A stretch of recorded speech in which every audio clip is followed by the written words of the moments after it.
certo. Eu sou Gisele Federici, estou aqui com o presidente do PCO, Rui Costa Pimenta, e a gente vai começar o programa da semana com a análise dos últimos acontecimentos. Tudo bem, Rui? Tudo bem. Como é que está aí? Tudo certo também. Bom, o Rui estava começando uma análise sobre a questão da Venezuela. O último dia 23 de fevereiro foi chamado de dia D, né? Porque os Estados Unidos queriam passar uma suposta, alegada ajuda humanitária para a Venezuela com caminhões de algumas fronteiras, como Brasil e Colômbia. Mas esses caminhões não passaram, né? Havia uma expectativa do que aconteceria se esses alimentos, esses medicamentos que a gente não sabe a procedência, não sabe exatamente o que tem lá dentro, passariam, mas nenhum caminhão foi passado. Houve alguns pronunciamentos naquele dia e, Rui, você avalia que foi um fracasso, como a gente colocou no título desse programa, fracasso para o governo Trump, né? Uhum. Eu acho que foi sim, foi um fracasso, inclusive. Como nós estamos falando, acho que a gente deveria caracterizar como um fracasso monumental, né? Porque o nível de propaganda que foi feito do que iria acontecer nesse sábado foi muito grande, né? Dia 23 é o dia D, que dia 23 vamos entrar, o Guaidó falou que ia chamar 600 mil pessoas na ponte da Colômbia, etc. e tal, e na realidade não aconteceu nada disso. As únicas mobilizações foram em favor do governo, e a única coisa que aconteceu foi a atitude dos grupos chamados guarimbeiros, né, venezuelanos, que atacaram lá a polícia venezuelana na fronteira, mas não passou disso daí. Os jornais, inclusive, é uma coisa inacreditável, pintam um quadro totalmente fictício do que aconteceu, né? Falam em centenas de feridos pela polícia venezuelana. Quem viu os vídeos, né? Muita gente viu os vídeos, sabe que não aconteceu absolutamente nada disso. É possível que o governo Trump ele tenha blefado, né? Tenha dado uma cartada para ver se ele conseguiria impressionar setores dentro do país e acrescentar a mobilização. Mas mesmo nessas condições de blefe, foi um tiro que saiu pela culatra, evidentemente, né? Eu acho que nós temos aí uma situação complexa que se desenvolveu, né? Até o momento até sexta-feira, por exemplo, os jornais burgueses no Brasil, eles mantinham uma atitude assim discreta, né? A partir do sábado, as críticas à possibilidade de intervenção militar e tudo mais, elas começam a ser extremamente duras. Eu tenho a impressão de que um dos fatores que mais influenciou o fiasco foi a completa retirada do Brasil da operação, né? Que aparentemente foi uma coisa de última hora. E pelas declarações do vice-presidente, do vice do presidente ilegítimo, o general Mourão, os brasileiros colocaram um veto absoluto a qualquer tipo de intervenção militar na Colômbia. Significa que eles estão vendo coisas aí que são muito importantes, né? E que terão que ser esclarecidas. Por exemplo, o medo de uma guerra civil na Venezuela. Já não é só o problema da intervenção militar, eles perceberam o governo Maduro não está para cair, precisa esperar mais para ver se a situação se desenvolve negativamente, e qualquer tentativa levaria a uma guerra civil. E a guerra civil, a gente sabe como é que é, né? Vai se espalhar pelos outros países, particularmente os países vizinhos, né? Uhum. Colômbia, Peru, Brasil, Guiana, tudo isso aí pode ser facilmente contaminado pela guerra civil, porque a guerra civil ela radicaliza o panorama político internacional. Fora isso daí, tem também uma desconfiança muito grande dos planos e da seriedade do próprio governo norte-americano, né? Eu acho que o que aconteceu é uma espécie de um colapso de um plano todo, né? Logicamente que eles não vão desistir, que eles vão aumentar a pressão sobre a Venezuela, os embargos e tal, mas uma coisa ficou clara pela própria atitude da direita intervencionista, golpista, etc. e tal, principalmente no Brasil, que a operação de derrubar o governo, por enquanto, é inviável. Você acha que isso partiu dos militares do governo Bolsonaro ou foi um conjunto, uma voz única, digamos assim? Porque tem algumas declarações do Mourão, por exemplo, na reunião de Bogotá, que foi depois, né, que foi ontem, também sinalizava que a intervenção militar não seria boa, apesar de várias críticas ao Maduro, né, mas não apoiou a intervenção militar. E aí você está dizendo que no sábado houve esse veto, que foi um dos principais pontos que levaram ao fracasso dos Estados Unidos. Você acha que isso é uma influência mais forte de Mourão e companhia ou do governo como um todo? Então, eu acho que... Não acho que partiu do governo. Acho que partiu dos militares, incluindo os que estão no governo, né? Mas dos militares. Os militares apareceram claramente divididos aí. Uma coisa que é interessante nesse panorama da Venezuela, que a gente deve ressaltar, é que a atitude dos militares é uma atitude, digamos assim, positiva em relação à Venezuela. Eles não acusaram a Venezuela de nada, eles não ameaçaram a Venezuela, eles falaram que eles não são a favor de intervir, não só o Brasil, como em geral.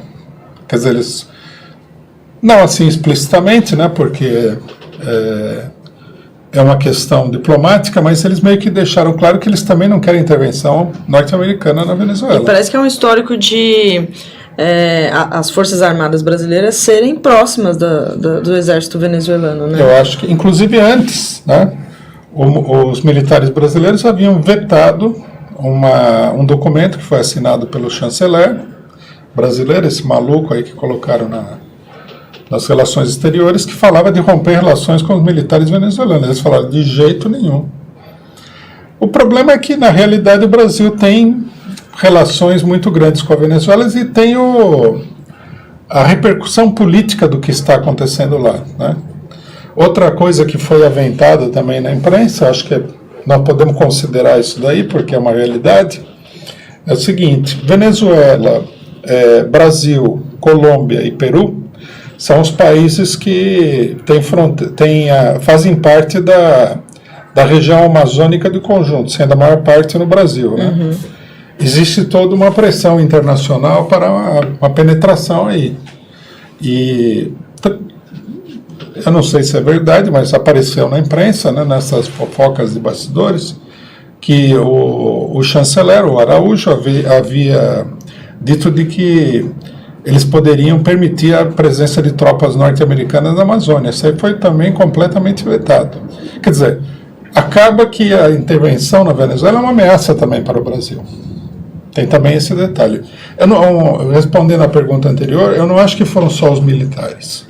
Eu acho que um conjunto de setores importantes da política nacional, mas não exatamente o governo, se reuniu aí, né?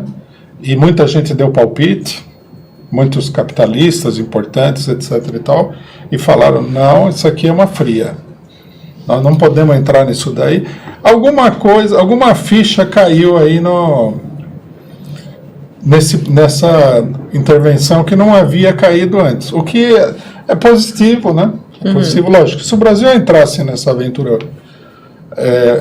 os brasileiros iam pagar caro por isso, mas o governo ia ser muito provavelmente liquidado por essa aventura política. Acho que um dos motivos pelos quais houve um veto a isso aí foi isso também. Você está falando de guerra civil na Venezuela, que prejudica outros países, né, que afeta todo o continente. Isso é ruim economicamente para o Brasil, que é ruim para o governo, né, que não se reelege.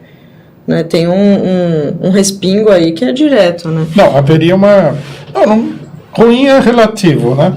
Por exemplo, tudo depende de como as coisas se desenvolvam, mas que haveria uma enorme radicalização política, né, em toda essa parte superior da América do Sul, né, a parte norte da América do Sul, isso daí não há dúvida nenhuma. E há países aí que são facilmente, podem ser facilmente desestabilizados, tem isso aí também. A gente não costuma pensar, né, porque nem passa pela nossa cabeça em geral, que tem a Guiana, que tem esses países aí são muito instáveis, né? Uhum. E todos eles estão na fronteira do Brasil, Venezuela, tudo.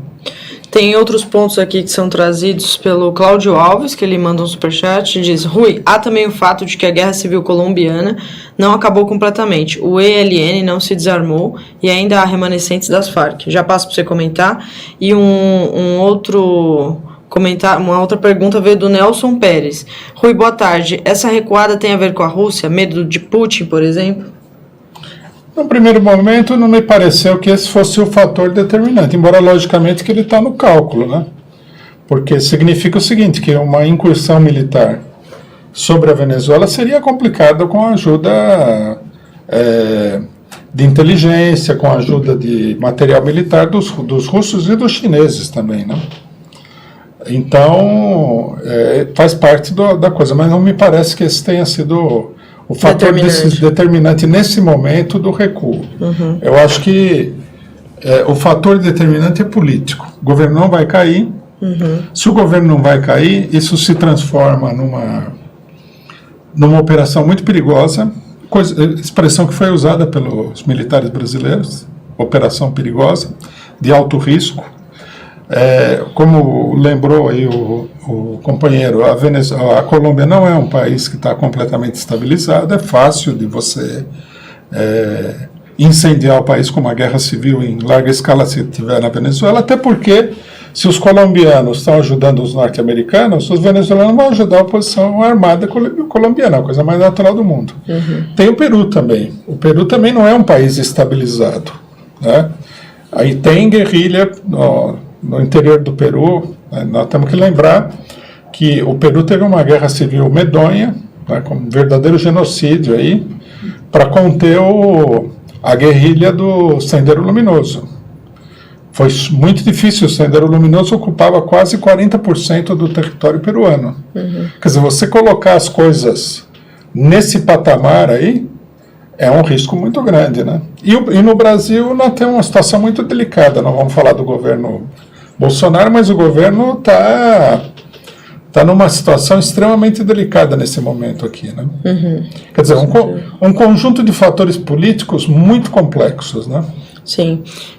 Só ler um superchat aqui do Pedro André Maciel. Gosto muito das avaliações políticas do Rui, sempre precisas. Rui, eu queria te perguntar o que você achou do discurso do vice-presidente dos Estados Unidos, Mike Pence, que ele ameaçou, né, os militares venezuelanos na maior cara dura, assim, não teve não foi nada sutil, foi muito direto, me espantou pela transparência com que ele fez as ameaças, né? Se vocês continuarem do lado do Maduro, vocês eu não posso garantir nenhuma proteção a vocês. Aproveitem agora que a gente está oferecendo essa espécie de proteção, mas se não for agora, então não sei o que vai acontecer com vocês e tal. Falou, inclusive, de estrangular financeiramente a Venezuela. Então, é um discurso que não tem o menor pudor mais de esconder qualquer tipo de intenção do governo dos Estados Unidos, né? Extremamente agressivo. É a ditadura mundial do imperialismo mostrando a cara, né? O que é educativo. Porque as pessoas estão vendo aquela máscara de que a coisa democrática está caindo. Na verdade, você é de um país pequeno aí, o Pence, o Bolton, o próprio Trump ameaçam esses países abertamente, mas o Departamento de Estado, a CIA, ameaçava também todos esses países aí no particular anteriormente, né? Sempre foi assim. Quer dizer, falaram até pro Maduro que ele ia parar em Guantánamo, né? É meio assim como se eles fossem o judiciário e a polícia mundial, né? Se eles decidem botar alguém na cadeia, o que até certo ponto é verdade, depende da resistência que você encontra em cada país, né? Mas eu acho que nesse momento aqui, mais é uma tentativa de ver se eles conseguem abrir uma dissidência dentro do bloco chavista, né? Acho que eles não conseguiram, acho que eles não têm autoridade, eu acho que a proclamação do Guaidó como presidente fajuto da Venezuela foi uma coisa que deu totalmente errado. E também tem isso daí, nós temos que considerar que os países latino-americanos, todos eles têm uma longa história de nacionalismo e anti-imperialismo. Você ameaça de invadir o país, isso aí tende a agrupar forças. É muito difícil Com um inimigo em comum.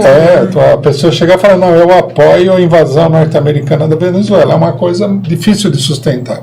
É como no Brasil, né?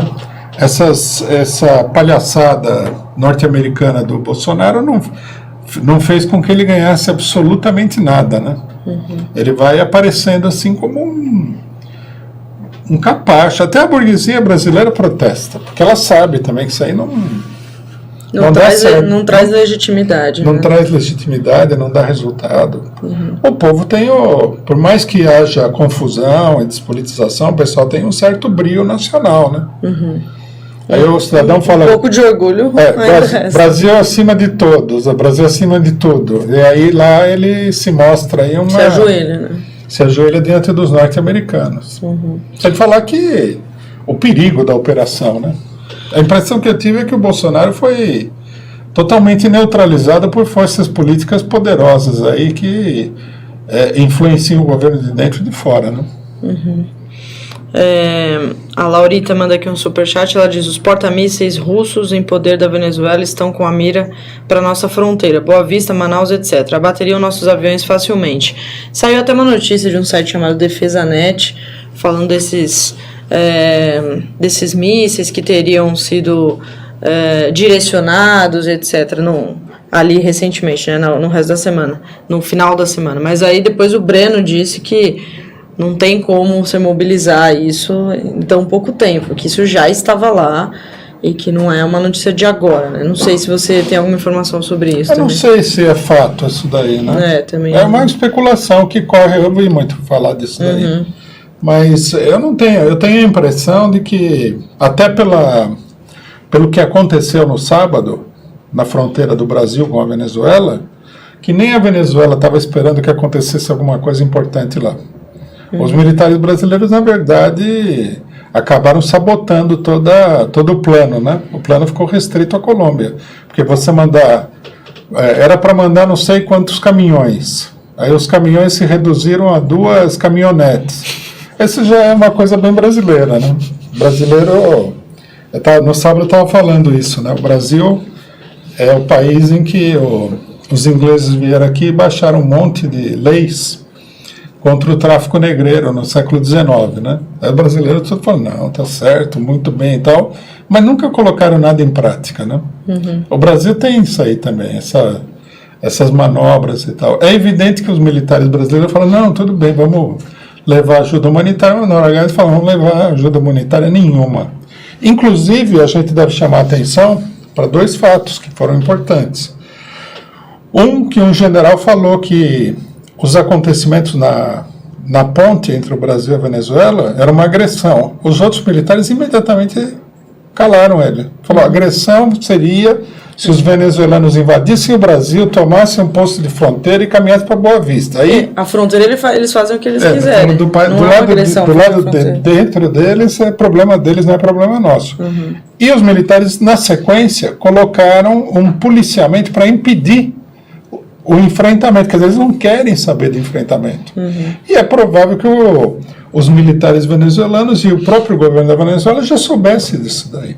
Mas aí você falou da narrativa da mídia, né? E eu queria te colocar uma pergunta para a gente encerrar o tema Venezuela, para falar do governo Bolsonaro, enfim, tem muita coisa para falar.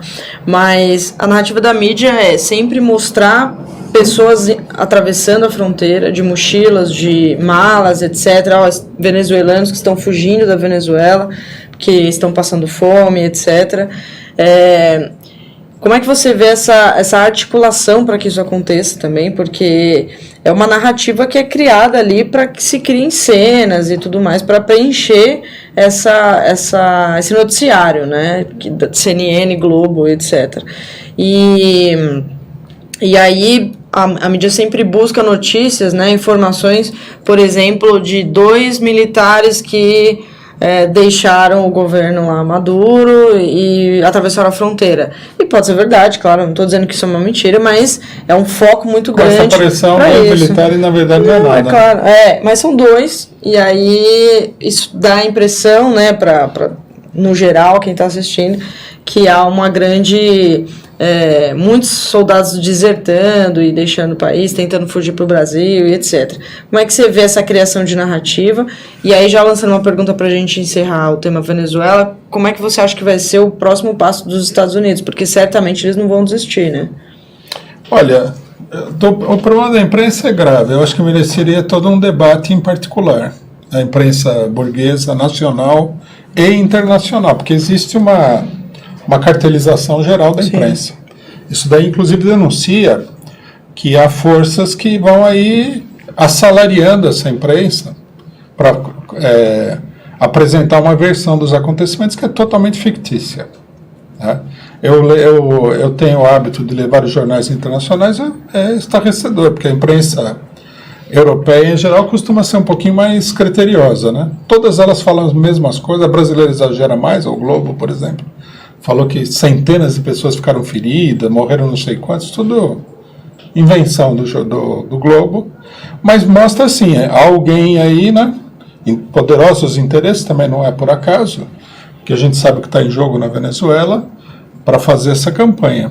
Mereceria um debate, que é para o pessoal entender o que é essa imprensa, que ela é uma fábrica de mentiras a serviço de interesses econômicos bem definidos, e dessa vez é como se nós tivéssemos a campanha que derrubou a Dilma Rousseff em escala internacional. Jornais franceses, espanhóis, portugueses, brasileiros, de vários países, falando tudo a mesma coisa, coisas absolutamente inventadas. Né?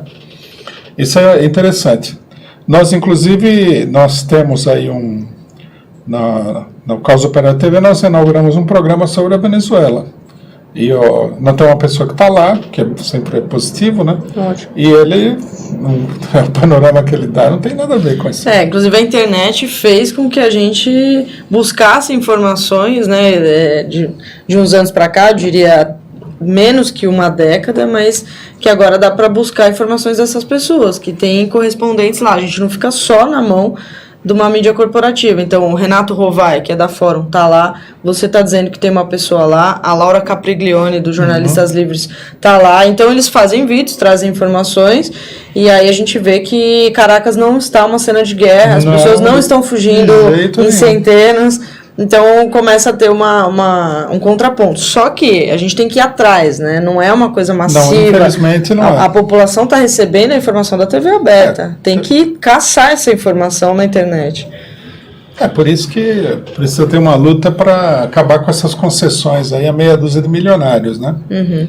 E sobre o próximo passo dos Estados Unidos, o que você acha? Eu acho que o que foi anunciado é que eles vão partir para um estrangulamento econômico da Venezuela. É possível é possível não, vão manter o bloqueio e tal, pode ser que eles aprofundem isso daí. Já é uma coisa um pouco complexa, porque, por exemplo, a China, o Irã, a Rússia e outros países grandes não aderiram ao bloqueio. Então já começa a ficar meio complicado. Agora, precisaria ver, né? Eu acho que nos próximos dias vai aparecer mais claramente quais são as considerações estratégicas sobre o problema. Minha opinião, os estrategistas norte-americanos, nesse momento todo mundo está dando declaração, mas não houve ainda aquela mesa que sentou e falou, vamos analisar o problema aqui, traçar uma nova política, porque o que nós fizemos até agora tem sido um fracasso, né? Acho que nós vamos ver daqui para frente, na próxima semana ou coisa e tal, o delineamento de uma nova política que vai ser de ofensiva, mas vamos ter que ver qual vai ser a dimensão, a forma, etc. e tal. Fazendo uma ironia ao Juan Guaidó, o ator José de Abreu foi lá e se autoproclamou presidente da República, então agora a internet está empolvorosa aí, querendo um governo Zé de Abreu. E aí o José de Abreu vai fazer o primeiro pronunciamento oficial como presidente da República hoje aqui na TV 247 às 21 horas. Certo. Às 9 horas ele vai colocar as principais propostas dele, etc. Isso é positivo porque esse governo do Bolsonaro é um governo que tem muito menos legitimidade do que o governo do Maduro na Venezuela, né? Uhum, pois é, essa comparação tem que ser feita sempre. Inclusive saíram a primeira pesquisa hoje, né, que mostrou que cerca de 39% apoiam o governo Bolsonaro, né? Mais ou menos o percentual que elegeu o Bolsonaro. Então, não sei se isso dá para ser visto como positivo, acredito que... Para o governo é um desastre. Você acha que é um desastre? Eu não me lembro de nenhum governo brasileiro que com 1 mês e meio de mandato tivesse menos 39. De 50% de aprovação, não. Mas mesmo sendo eleito por 1/3 do eleitorado? Mesmo assim. Você vê que a votação dele não foi muito inferior à votação às votações da Dilma Rousseff, né? O Florestan Fernandes, jornalista que é colunista nosso, integrante do projeto Jornalistas pela Democracia, é uma pesquisa CNT-MDA. Ele fez uma comparação com a aprovação dos últimos governos. E aí ele mostra como é ruim a posição do governo Bolsonaro. É um percentual parecido com a Dilma, que no segundo mandato foi reeleita super apertado, muito mais apertado que o próprio Bolsonaro com o Haddad, né? E estava ali na mira do impeachment. Então é naquele momento da Dilma que ela está super desgastada, e o Bolsonaro, que está num início de governo que em tese traz esperança, expectativas positivas, mesmo para quem não votou, né? Mas que não tem tanta informação política, pode acabar apostando numa mudança, etc. E aí ele compara esses números e aponta que ele está nesse momento, igual da Dilma. E eu diria que a Dilma tinha muito mais do que isso quando foi apresentada essa pesquisa, porque essas pesquisas não merecem confiança, e o Bolsonaro tem bem menos do que esses 39 também. Mas que apareça 39... já é ruim? Eu acho péssimo. Porque a Dilma, ela vinha sofrendo um ataque, assim, um fogo de barragem da imprensa, há muito tempo. Há muito tempo e muito intenso. O Bolsonaro não. O Bolsonaro aparece denúncia de corrupção, fica aquele negócio de colocar panos quentes e tal. Agora que está começando a aparecer uma animosidade maior da imprensa contra ele, porque o pessoal sente, né, a burguesia sente, que o Bolsonaro está perdendo o controle, o que é verdade. E ele está com a popularidade dele está muito baixa. Uhum. Tem um comentário aqui do Fernando José. Ele pergunta por que a TV 247 não faz também uma parceria com a Telesur, além da TCCV da China, que a gente fez uma parceria com uma TV chinesa. A gente está em conversa, na verdade, a gente vai tentar fazer outras parcerias, e a Telesur seria essencial para trazer notícias da América Latina, né? Jasmin, ela traz um superchat. Parabéns, Rui, seu trabalho incansável é admirável, obrigada por nos incentivar a não desistirmos da luta. Eu que agradeço. E um outro superchat do Cláudio Alves. Rui, as manipulações da mídia brasileira não estão tornando extremamente difícil para as massas a tarefa de compreender a realidade? Faz tempo, né? Isso sempre foi assim, né? Eu tenho décadas aí de atividade política, esse é um inimigo permanente, ele nunca vai embora. Mas eu acho que não, eu acho que, com exceção do normal, ninguém está conseguindo refrear o negócio. Acho que o governo, ele vem... Na realidade tem uma situação que é a seguinte: esse governo não foi eleito com maioria, ele é produto de uma fraude, quer dizer, que ele não conquistou um apoio real. Ele simplesmente, através de artifícios, conseguiu um voto, né? A gente não pode se iludir com isso. O pessoal pode até votar numa determinada pessoa no momento, mas se não houver apoio, não houver nenhuma base de sustentação para aquele governo, isso aí desaparece rapidamente. Esse suposto apoio desaparece às vezes no dia seguinte, né? Uhum. Nós citamos aqui muitas e muitas vezes o caso Macron. O Bolsonaro está se revelando um Macron brasileiro. Ele não tem popularidade, ele não tem base. E à medida que a situação fica cada vez mais complexa e o governo não acha um rumo, a ofensiva moral da direita não consegue mobilizar a população, a burguesia já percebeu isso. Há várias declarações alertando o governo no seguinte sentido: olha, essa pauta, esse programa moral direitista não é apoiado pela população. Os jornais já falaram isso aí nas entrelinhas várias vezes, né? Os jornais golpistas que inclusive apoiam o Bolsonaro. e que ele não consegue também apresentar uma perspectiva para a economia. Não sei se todo mundo acompanha esses jornais, né, mas é importante acompanhar. A imprensa capitalista meio que está falando assim, recuperação econômica no Brasil é para o calendas gregas. Não está à vista, né? O crescimento é fraco, a reforma da Previdência está empacada, está numa crise muito grande, esse é um dado crucial da situação. Quer dizer, é tudo negativo, né? Se o governo não consegue lidar com isso, principalmente com a parte econômica, ele vai naufragar. Eu acho, inclusive, que se você vê a imprensa de conjunto, porque a Folha de São Paulo está fazendo papel de pseudo-oposição, né? Uhum. Mas, por exemplo, essa semana aqui, o Estado de São Paulo tirou um editorial que fala que, eu não sei o que da demagogia, né? Excesso de demagogia, alguma coisa assim. E fala que o governo Bolsonaro é só demagogia, é só conversa, não tem plano para o país, não tem política estratégica, não está fazendo nada, etc. e tal. E isso daí é insustentável no Brasil. Quase que só faltou ele falar, tem que tirar o Bolsonaro e botar outra pessoa. E aí como é que você vê essa ação pontual aí? Que são algumas ações pontuais da imprensa, né? Principalmente do Estado de São Paulo, que apoia, sem dúvida, as reformas, mas dá essas cutucadas. O que você acha que tem por trás? Eu acho que é mais do que uma cutucada. Eu acho que caiu... como é que se diz? A burguesia se deu conta, a burguesia de conjunto está se dando conta de que o governo não é capaz de controlar a situação. Impressionante não ter se dado conta na campanha, né? Mas isso é tudo uma aposta, né? Daí eles falaram, a gente frauda a eleição, né? Cria um negócio artificial, depois a gente cria um clima na imprensa, etc. Vai dar certo. Vamos arriscar que vai dar certo, né? Como é que é? Vai que cola, né? Mas o negócio não conseguiu as peças não se encaixaram, isso é visível.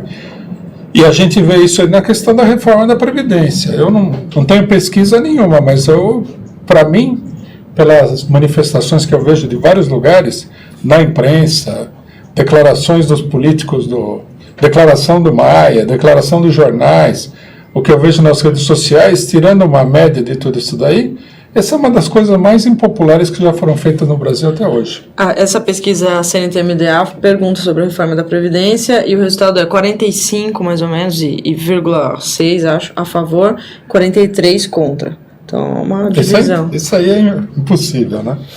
Isso é impossível. Não acredita nesse resultado? De jeito nenhum.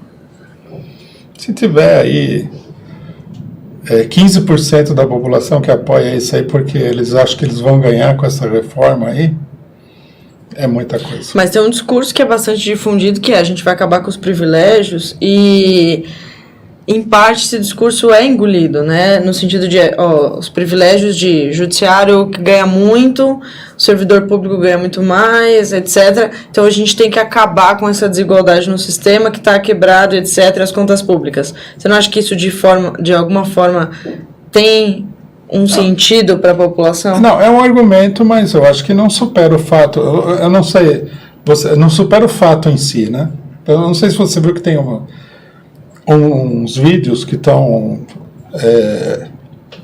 tendo uma enorme repercussão nas redes sociais, em que aparece um operário. O primeiro que eu vi foi de um eletricista, né? Eu vi um do servente de pedreiro. Eu tenho do servente de pedreiro. Do Maia, né? E tem um outro de um cidadão que trabalha com corte de madeira. Os três falam mais ou menos a mesma coisa. Eu até falei, será que é alguém fazendo uma campanha? Né? Ou eles estão um imitando o outro? Mas eles falam assim, eu quero ver o Maia trabalhar até 80 anos fazendo isso daqui. Aí você vê que aquele serviço lá é pesadíssimo, impossível e tal. E eu acho que muita gente que trabalha pensa exatamente isso. O que eu vou fazer da minha vida? O argumento esse de que privilégios e que precisa ajustar as contas do país, que são, no fundo, argumentos morais, esse é um assédio moral para a pessoa ficar quieta. Não ficar quieta.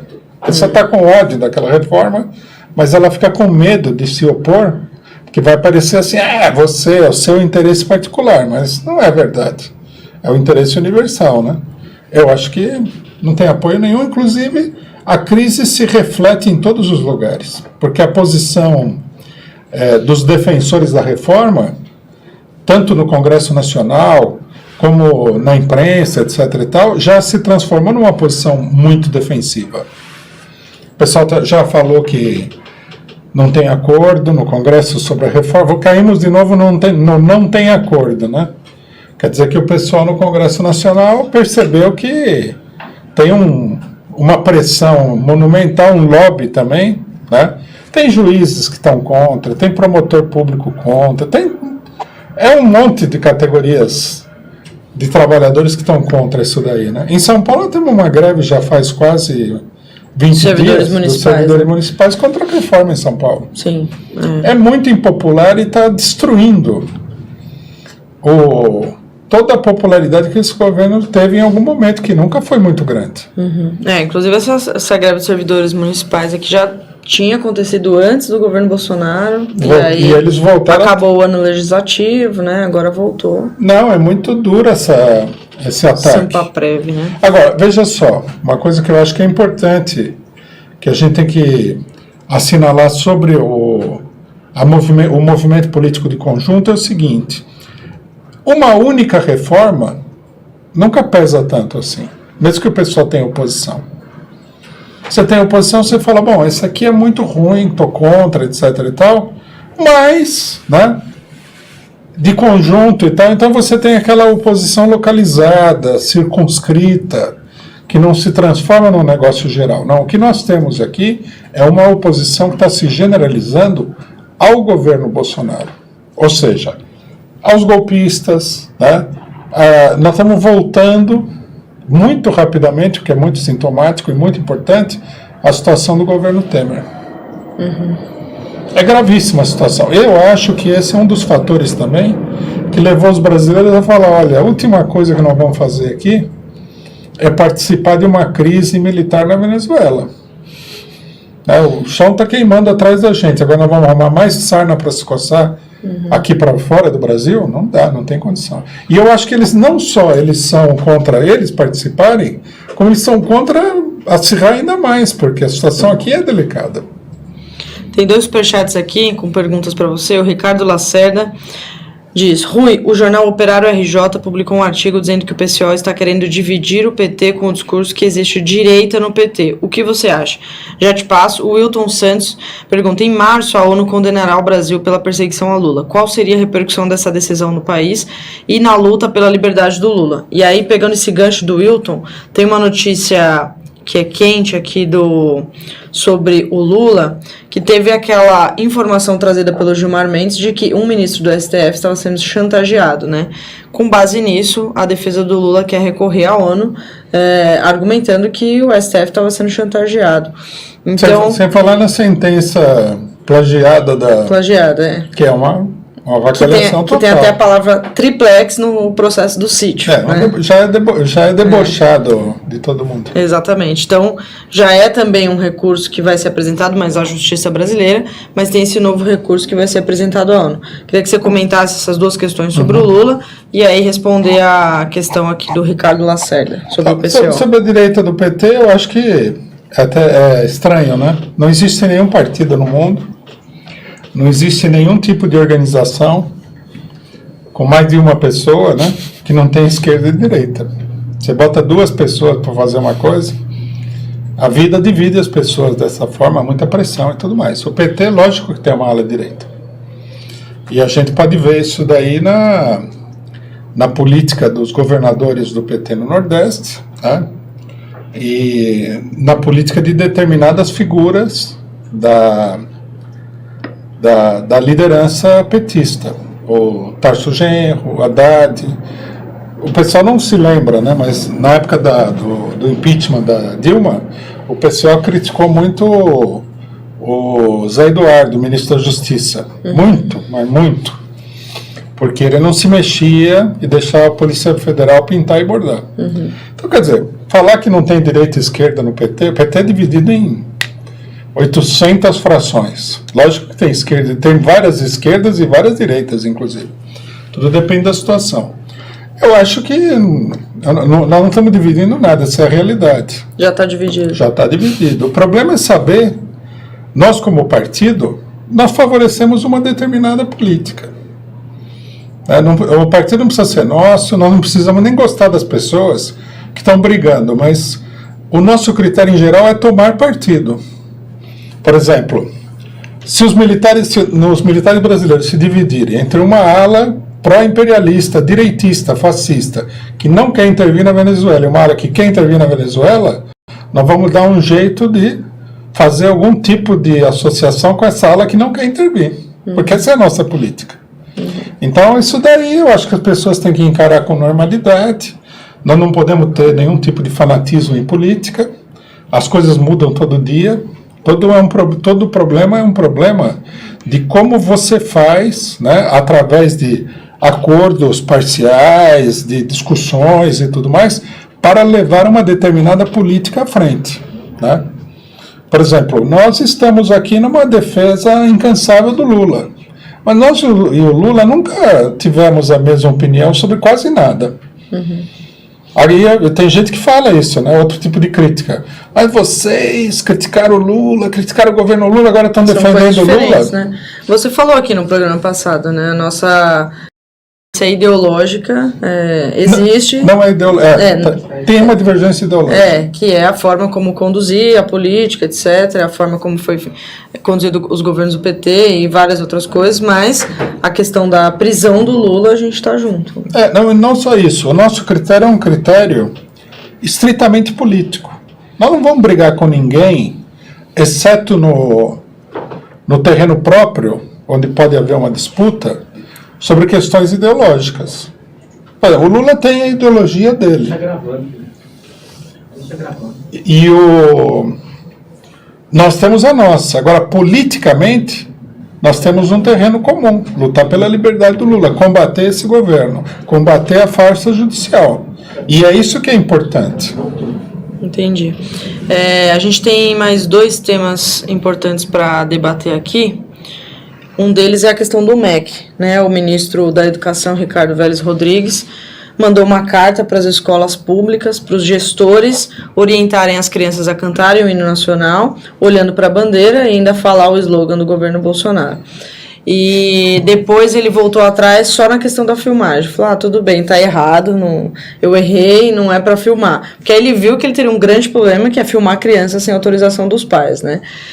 Mas a orientação continua. O número de processos. Então, mas a orientação continua. E é curioso que nessa carta ele pede para as escolas mandarem o vídeo para esses e-mails. Para mim isso é uma coação. Se você não mandar, você não sabe o que vai acontecer com a sua escola, né? Mas aí, ele voltou atrás na questão da filmagem, mas essa orientação é completamente absurda, né? Bom, tem que sempre lembrar que esse é um cidadão colombiano que fala que todo brasileiro é ladrão, né?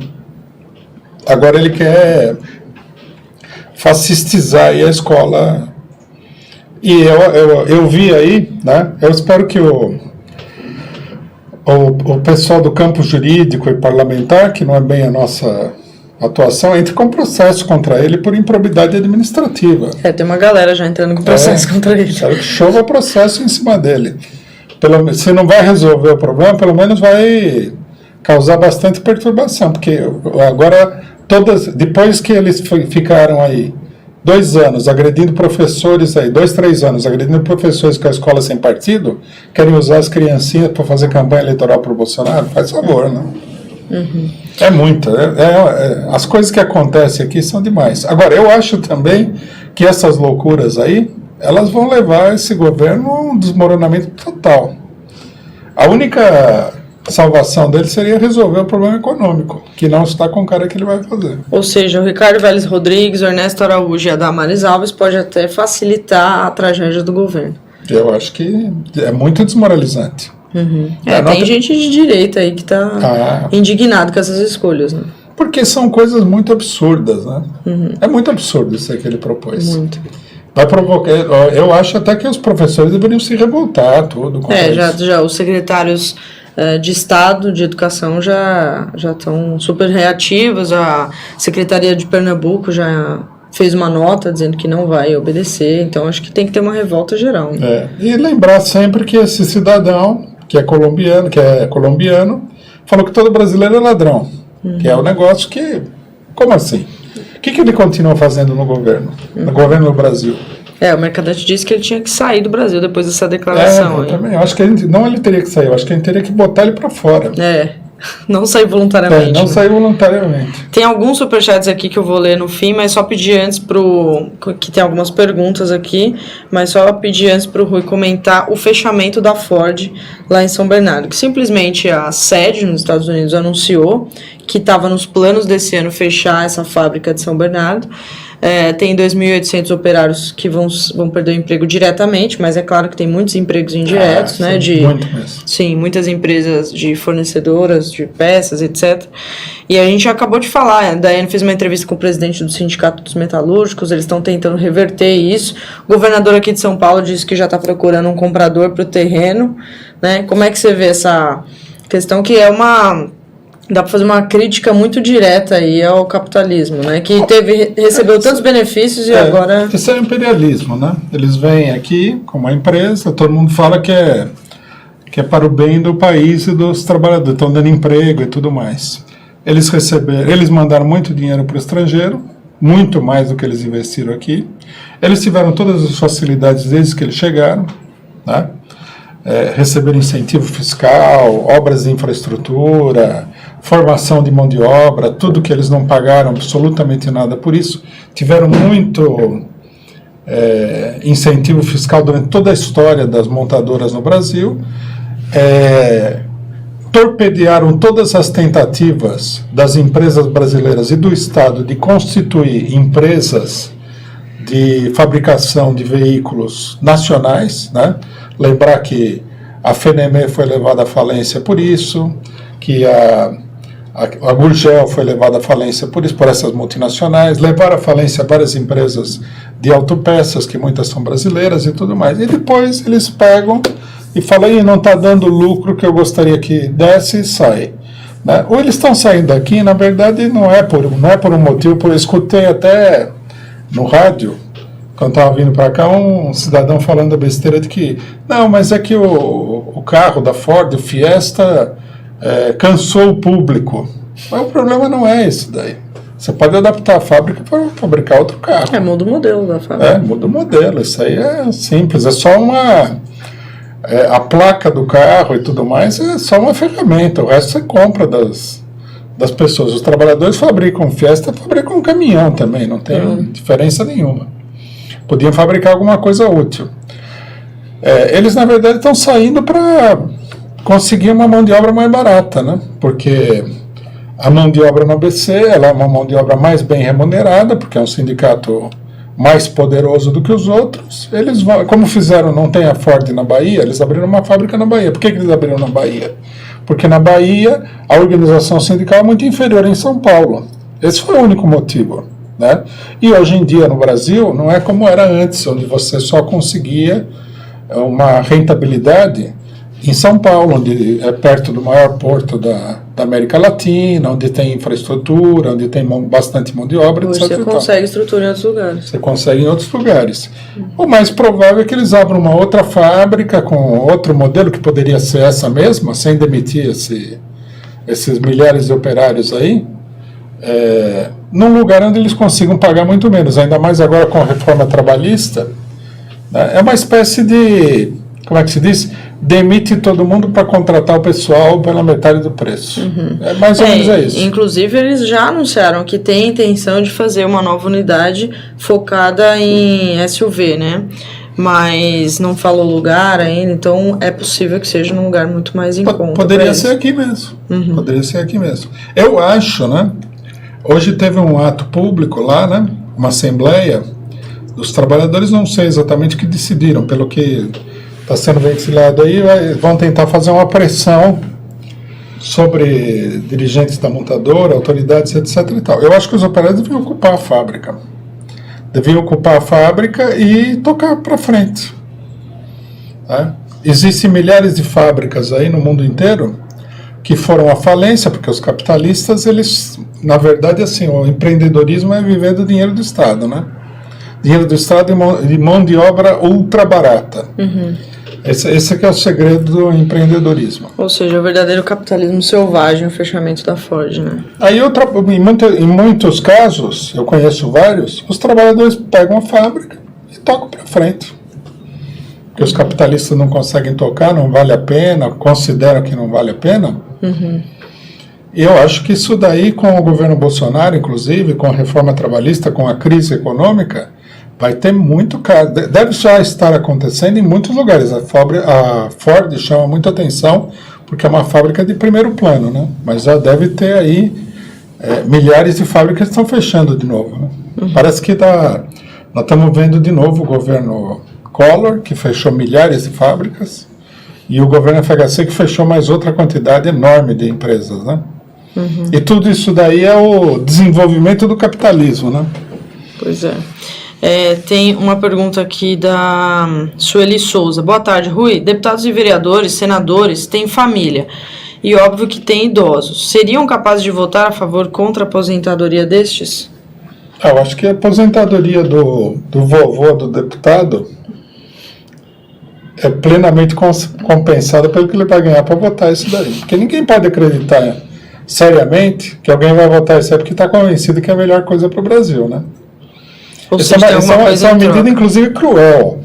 Uma crueldade.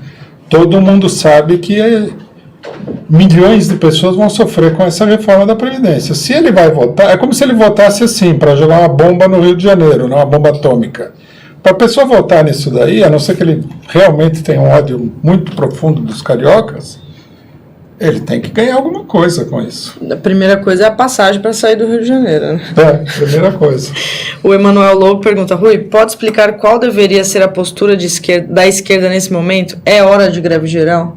Eu acho que sim, o governo está fraco, a crise econômica sem perspectiva de resolução, o governo já adotando, né, o conselho sábio do Maquiavel, mas a gente nunca deve ser formalista.